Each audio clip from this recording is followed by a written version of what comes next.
네, 지금 시장을 이기는 방법은 균형에 있습니다. 수급을 잘 타야 하고요. 이 안에서 포트폴리오를 굉장히 좀 빠르게 눈치를 보면서 조절해야 이 시장을 그나마 따라가고 또 이겨낼 텐데요. 그 방법들 목요일 이 시간에 집중하시면 답을 찾을 수 있을 것 같습니다. DB증권 알파플러스 클럽 이민섭 과장과 함께합니다. 어서 오세요. 안녕하세요. 네, 과장님 엄청 기다렸어요. 네네. 이번 주에 바이오가 드디어 날아가고요. 또 한편으로는 계속 많이 담았던 반도체가 살짝 쉬어가서 오늘 과장님의 포트에 어떤 변화가 있을지가 가장 궁금하다 이렇게 보면 될 것 같고요. 잠시 후에 포트 변화 체크해 볼 텐데 일단 지금 외국인이 매도를 줄이면서 코스피가 양전해서 4,164까지 올라옵니다. 오늘 이제 오전에 트럼프 대통령의 셧다운 종료 서명까지 있게 되면 다시 연말까지 날아가는 기조는 다 완벽하게 갖추는 걸까요? 우선은 제가 지난주에도 말씀드렸다시피 한국 증시가 신고가를 가기 위해서는 두 가지 요건이 좀 필요할 것 같다라고 말씀을 드렸었거든요. 네. 그 부분이 이제 환율이 안정화되는 부분, 그 다음에 SK하이닉스의 외국인 순매수가 들어오는 이 두 가지 요건이 충족이 된다고 하면 한국 증시가 다시 신고가 랠리를 갈 수 있을 거다라고 말씀을 좀 드린 부분이 있는데 이러한 부분도 좀 동시에 일어날 가능성이 일단은 높다라고 보고 있었고요. 특히나 이제 지난주에 셧다운이나 이제 환율 부분 같은 경우에는 시간이 지나면 좀 해소가 될 텐데 이러한 부분들 좀 셧다운 같은 경우에는 이제 이번 주 후반 정도 되면은 마무리되지 않을까라고 말씀을 드렸는데 오히려 좀 더 빨리 해소가 되는 부분이었죠. 그러면서 이제 지난주에 현금 비중을 좀 줄이면서 주식 비중을 좀 늘리자라고 말씀하셨던 부분들이 네. 어찌 보면 좀 포트폴리오 긍정적인 효과를 좀 볼 수 있었다라고 생각을 하고 있고요. 가장 우려가 되는 부분들은 아무래도 계속해서 올라가는 환율일 건데 이 부분 지난주에 이어서 좀 말씀을 드리면은 다음 주부터는 좀 어느 정도 환율 부분이 안정화될 수 있는 가능성이 있다라고 저는 보고 있어서 이러한 부분들이 있었을 때는 저희가 다음 주에 만나 뵀을 때는 한국 증시 좀 신고가 쪽으로 가는 영역에서 뵐 수 있지 않을까라는 기대도 조금은 갖고 있습니다. 지금은 그러니까요. 아직 높잖아요. 1,474원. 그리고 아직도 하이닉스가 지금 초반 분위기이긴 합니다만 외국인에서 매도로 좀 잡혀 있어서 말씀하신 두 가지 충족이 된 게 맞아? 라고 이렇게 질문을 드리고 싶었는데 일단 셧다운 종료 이후에 달러는 조금 안정화로 접어들 거다. 그렇게 되면 다시 IT로 수급이 돌 거다. 이 말씀이신 거예요? 네, 그렇죠. 그래서 뒤에서 이제 포트폴리오도 말씀드릴 건데 네. 반도체 비중은 50%로 계속해서 유지해서 매우 강한 섹터로 이제 보고 있는 상황이고요. 아무래도 외국인들 입장에서는 SK하이닉스를 사고 싶을 거예요. 사고 싶은데 다만 한 가지 좀 더 싸게 사고 싶다라는 생각을 갖고 있을 거다라고 생각을 합니다. 이 좀 더 싸게 사고 싶다라고 이제 생각한다라는 거의 의미가 현재 원달러 환율이 좀 불안하다라는 부분, 그리고 두 번째로는 뭐 최근에 AI 버블 관련돼서 이슈들이 있기 때문에 이런 부분들이 좀 더 이슈가 해소가 되고 난 다음에 아무래도 좀 더 저가에 살 수 있는 부분들을 기다리고 있다라고 보면 될 것 같고요. 저희 요즘에 뭐 증시 쪽에서 마이크론이랑 SK하이닉스를 비교를 많이 하잖아요. 네.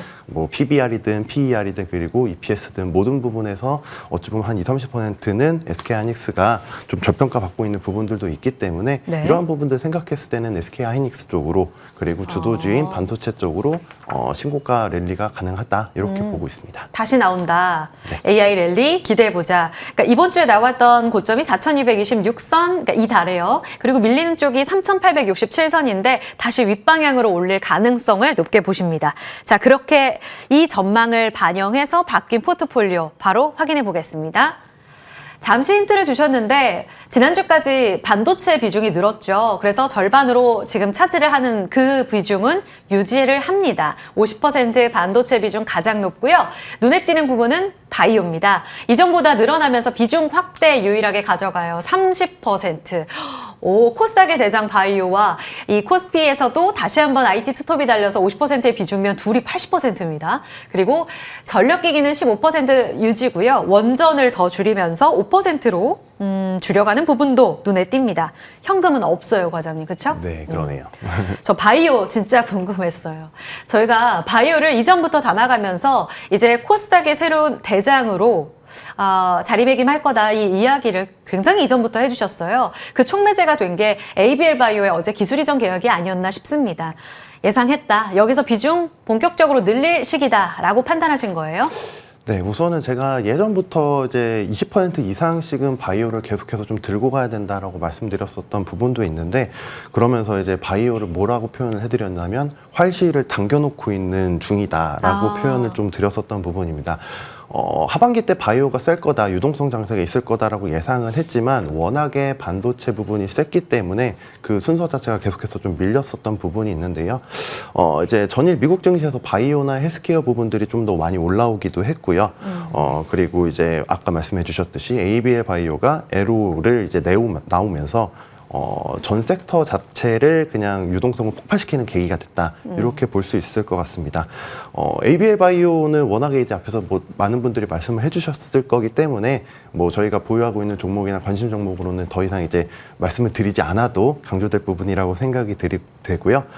ABL 바이오의 이 에로 자체가 ABL 바이오 보유한 투자자뿐만 아니고 바이오 투자자들에게도 전반적으로 호재가 될 수 있겠다 말씀을 드릴 수 있는데, 뭐 오늘은 약간의 이제 ABL 바이오 쪽으로 쏠리면서 다른 바이오 쪽에서는 매물이 출회가 되고 있는 경향도 보이고는 있습니다만, 네. 이제 전일 같은 경우에 저희가 계속 말씀드렸었던 알테오젠이라든지 일가캠 바이오, 뭐 올릭스, 큐리언트 이런 종목들이 모두 다 이제 거의 10%가량 상승하는 모습을 보여줬었고요.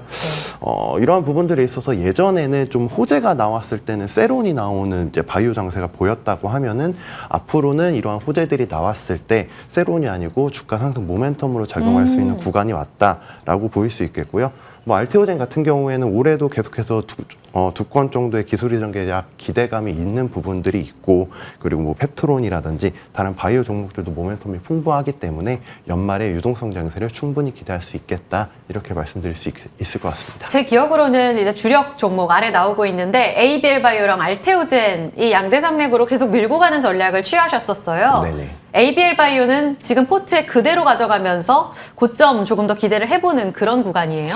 워낙에 BBB 셔틀 플랫폼 요 네. 그래파 B가 대단한 기술이라고 저는 기본적으로 생각을 하고 있었어서 현재 뭐 계속해서 보유하는 의견 계속 보이고 있고요. 네. 아무래도 매물출이나 이런 부분들이 나올 수 있는 가능성이 있겠지만은, 그럼으로써 파생되는 기술들이나 기존이선 계약 같은 부분들이 기대감이 있기 때문에 현재는 보유하는 부분으로 갈 수 있을 것 같다 말씀드릴 수 있을 것 같습니다. 알테오젠은 어때요? 지금 56만 원에 막혀서 살짝은 이제 ABL 바이오 뭐 이번 주에 보여준 리가캠 바이오처럼 주가 슈팅이 강하게 나오지는 않고 있거든요. 여기에서 가장 대장으로 기대를 하시는데 어느 정도의 기대감을 갖고 보고 계세요?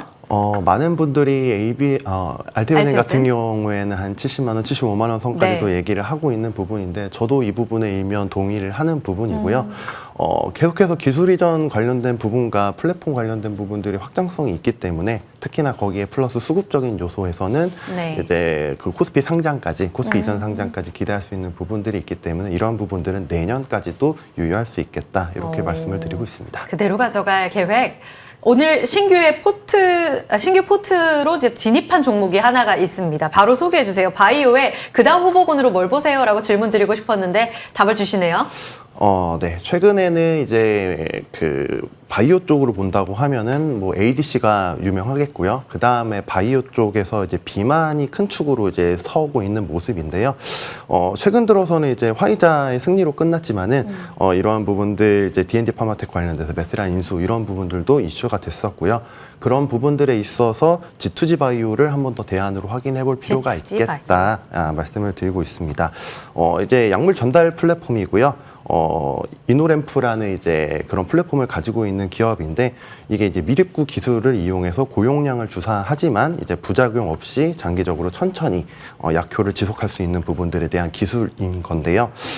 이런 부분들이 있어서 이제 페트론과 좀 비교가 많이 되는 부분이 있어요. 페트론보다 이제 시가총액이 조금 낮은 부분이 있는데, 페트론과 비교를 해봤을 때 AK 데이터라고 하는 혈중 농도가 얼마나 균일하게 유지되는지에 대한 데이터에서 페트론보다 조금 더 우위에 있는 데이터를 보여주기도 하기 때문에 G2G가 펩트론과 이제 비교했을 때 어느 정도 키 맞추기 할 가능성도 있다. 이런 부분에서 관심 종목을 한 번씩 보실 필요가 있겠다. 이렇게 말씀을 드리고 있습니다. 네, 시총이 아직 5천억도 안 되네요. 네, 그렇습니다.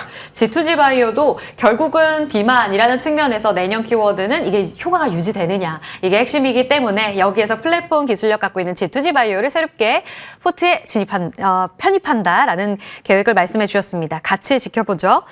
근데 아까 조금 전에 바이오가 지금 반도체가 너무 날아가면서 못 간 움직임이 있었는데 이제 막 움직임이 나온다라는 말씀을 하셨어요.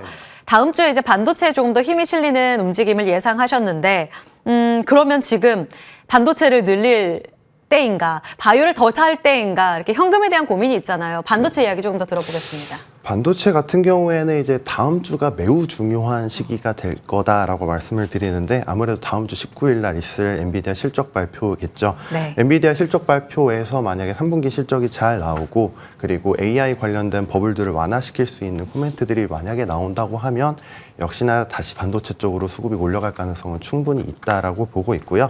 뭐 모건 스탠리나 이런 부분들 리포트 나오는 것만 보더라도 이제 과거에 이제 반도체 겨울이 온다라고 부정적인 코멘트도 했었던 리포트였는데 네. 제가 이제 그때 말씀드리기로는 그 겨울이 매우 뜨거울 수도 있겠다라고 하면서 반도체 비중을 좀 높였었던 부분들이 있거든요. 이러한 부분들 앞서서 계속 말씀드렸다시피 디램이라든지 랜드 그리고 SK하이닉스 중심으로 본다고 하면은 HBM 관련된 부분도 쇼티지는 계속해서 진행이 될 거고 내년까지도 업황을 계속해서 성장할 거기 때문에 이러한 부분들 앞서 말씀드렸다시피 환율 부분들만 조금 주의를 하신다고 하면은 신고가 랠리 다시 한번 기대할 수 있겠다라고 말씀드릴 수 있을 것 같습니다. 여전히 IT 투톱 안에서는 전자보다는 닉스 쪽으로, 그러니까 엔비디아 실적 발표 나오고 나서 하이닉스의 그럼 수급 전환 여기에만 포커스를 맞추면서 비중을 늘려가나요? 네, 아무래도 지금 같은 경우에는 투톱으로 끌고 나간다기보다는 이제 SK 하이닉스가 끌고 나가면은 삼성전자가 뒤따라오는 그런 그림이 이제 그려질 가능성이 높기 때문에 이러한 부분들에 있어서는 SK하이닉스의 외국인 수급이 언제 들어오는지가 아무래도 반도체 쪽에서는 가장 중요하지 않을까 이렇게 말씀을 드리고 있습니다. 그 기점으로 엔비디아 실적을 보고 계시고요. 소부장 안에서는 지금 심택, 대덕전자, 원익 IPS 이렇게 꼽아주셨는데 심택이 이번 주 좀 출렁임이 있었잖아요. 오늘 보니까 외국인이 저점에서 다시 담습니다. 이거는 기술적인 반등을 노리는 단기 전략일까요? 아니면 지금 굉장히 매력적으로 장기적으로 보시는지요? 일단은 기판 관련된 종목들 자체가 워낙에 그 성장성이 좋은 종목들이기도 하고요. 이제 심택을 볼 때 대덕전자랑 좀 비교를 해보면 좋을 것 같은데요. 대덕전자는 실적이 매우 잘 나왔고요. 심택은 살짝 미끄러진 상황이었었거든요. 그러한 부분에 있어서 심택이 좀 조정을 받았고 대덕전자 같은 경우에는 SK하이닉스 그 반도체가 좀 조정을 받았을 때도 어찌 보면 계속해서 상승을 했었던 부분들이 있거든요. 이러한 부분들에 있어서 이제 앞으로의 성장성을 봤을 때 심택은 저가 매수의 기회가 있다라고 표현이 드리는 거고요. 오늘 같은 경우에 대덕전자가 좀 안 좋아 보이기는 하지만 이러한 부분들은 이제 단기적인 차익 실현 정도라고 보고 있기 때문에 기판 종목들은 뭐 이수페스타시스 포함해서 세 종목은 계속해서 좀 좋게 볼 필요가 있다. 이렇게 말씀을 드리고 있습니다. 이수페타시스는 오늘 또 가네요. 대단합니다. 차익 매물을 좋아하는 대덕전자 포함해서 심택, 이수페타시스, PCB 기판 계속 관심 갖고 지켜보겠습니다. 반도체까지 이야기 들어봤고요. 지금 HD 현대중공업 셀트리온이 너무나 강해서 지수도 조금 더 힘을 내주고 있네요. 막판까지의 움직임 오늘 나온 키워드로 도움되셨기를 바랍니다. 이민섭 과장과도 인사 나누면서 저도 같이 물러가겠습니다. 오늘도 힘내세요.